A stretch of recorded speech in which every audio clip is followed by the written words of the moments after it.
బంగారు వరలక్ష్మి కానుక మన రామసేన అధ్యక్షులు కంబాల శ్రీనివాసరావు గారిచే 2023లో అత్యంత ప్రతిష్టాత్మకంగా ప్రారంభించబడిన బంగారు వరలక్ష్మి కానుక మూడవసారి కూడా వినూత్నంగా ప్రజల ముందుకు వస్తోంది. 2023లో 110 మందితో ప్రారంభం కాగా 2024లో 600 మంది దాకా విస్తరించి 2025లో 1000 మంది మహిళలు ఉచితంగా బంగారు వరలక్ష్మి కానుకను పొందే అవకాశం కల్పించారు.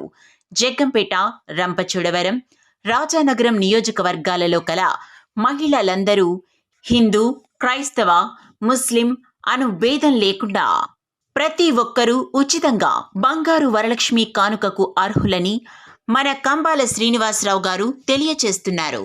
సార్, మా జీవితంలో బంగారు చూడడం ఇదే మొదటిసారి. అలాంటిది శ్రావణ మాసం వరలక్ష్మి వ్రతం బంగారు బిళ్ళతోటి డబ్బున్న వారితో సమానంగా చేసుకున్నామంటే చాలా అదృష్టం చెప్పి ఏడ్చారు నా ముందు, కళ్ళ ముందు పెట్టుకుని. దాన్ని స్ఫూర్తిగా తీసుకుని లాస్ట్ ఇయర్ 2024 సంవత్సరంలో 17,000 మంది మహిళలను నమోదు చేసుకుని 3 నియోజకవర్గాల నుంచి దాదాపుగా 1/2 కేజీ బంగారం ఇచ్చాను. అంటే 500 మందికి 600 మందికి ఆ డ్రాలో తగిలిన వాడికి బిళ్ళలు ఇచ్చానండి. ఎంత సంతోషపడిపోయారంటే ఆడవాళ్ళు తగిలిన వాళ్ళందరూని. అలాగే పట్టు చీరలు, బంగారం ఇవన్నీ ఇస్తూ ఎన్నో కార్యక్రమాలు చేస్తూ మహిళల చేతిని తీసుకొస్తాం. ఇదంతా ఎందుకు చేస్తానంటే మన భారతదేశం యొక్క గొప్పతనాన్ని మహిళలందరూ తెలుసుకోవాలి.